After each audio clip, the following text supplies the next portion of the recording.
see right now is mere continuation of Israeli policies of violence that have been ongoing for at least 73 years.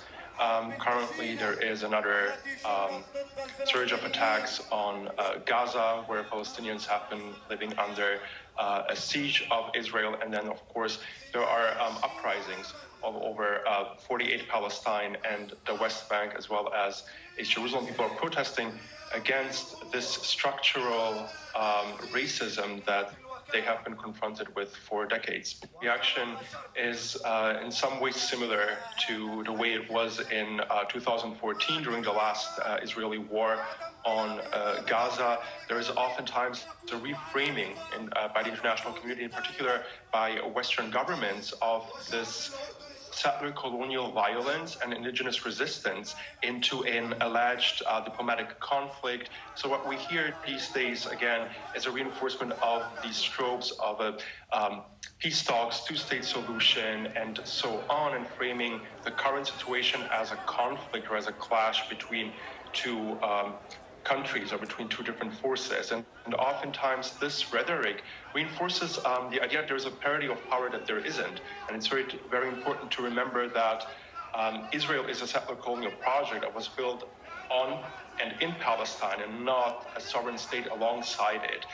Whereas the international reaction, even that those that are sometimes more critical of Israeli actions are still perpetuating this narrative, and we've seen these reactions as well across the Balkans, in particular from the governments in the former Yugoslavia that have to some extent replicated this rather void language that had been employed by the EU, and the EU itself has now for decades has been issuing statements condemning violence, but really differentiating between aggressor and victim, and more or less stubbornly employing the same language of talks and negotiations and concepts that haven't worked or haven't been feasible for a while. And whereas this somehow reframes the issue, it also allows Israel to some extent to continue its aggressive policies. And then, of course, the reactions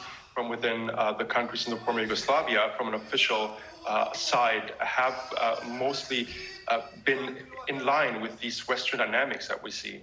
Many people do, to some extent, identify with the Palestinian cause based on their own experiences of ethnic cleansing and genocide. But then, of course, others would contradict this statement. But there is, if you look back in the history Palestine during the times of the Socialist Federal Republic of Yugoslavia under the rule of Tito, who actually in 1967 cut ties with Israel when it occupied the West Bank, Gaza, and East Jerusalem. And so Yugoslavia back then did not have ties, diplomatic ties with Israel for over 2 decades. So I think it's also important to look at that context. But generally, what we see is that there is a discrepancy between the solidarity. So there are people protesting in Sarajevo and Ljubljana, Pristina, and other cities throughout the Balkans, but that does not translate into the official policies, because effectively most of the governments obviously have economic and political ties with Israel. Israel is also a provider of military equipment, and from an official perspective, of course, Palestinian lives aren't a priority.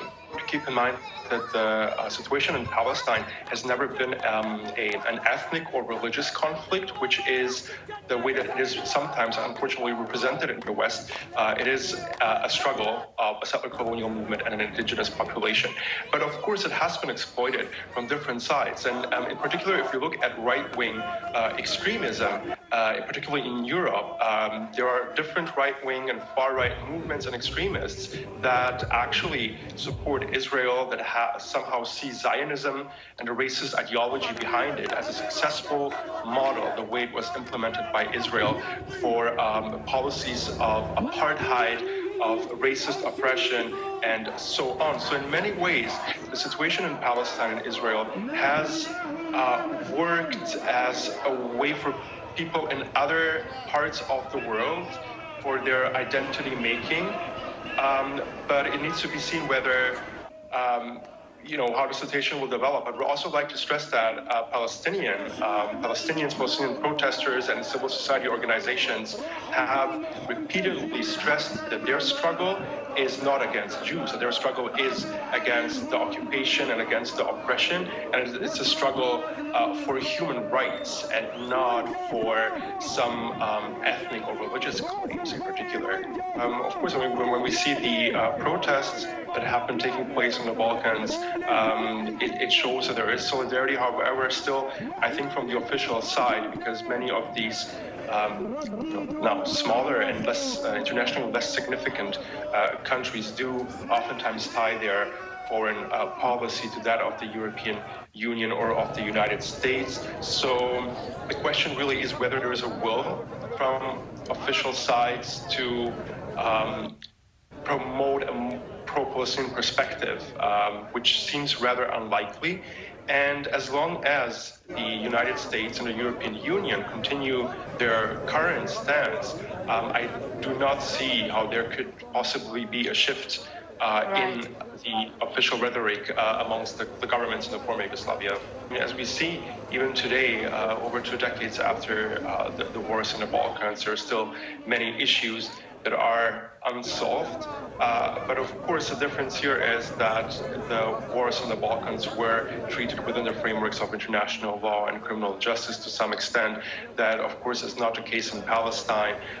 Even what we see today, reports by human rights organizations on international law, on that there is an apartheid regime, that Israel is violating UN resolutions, are to some extent being ignored or even dismissed by Western governments. So even if there is this framework of international humanitarian law and justice, there are efforts to block that in Palestine to some extent. So even if there are lessons that are learned from Yugoslavia,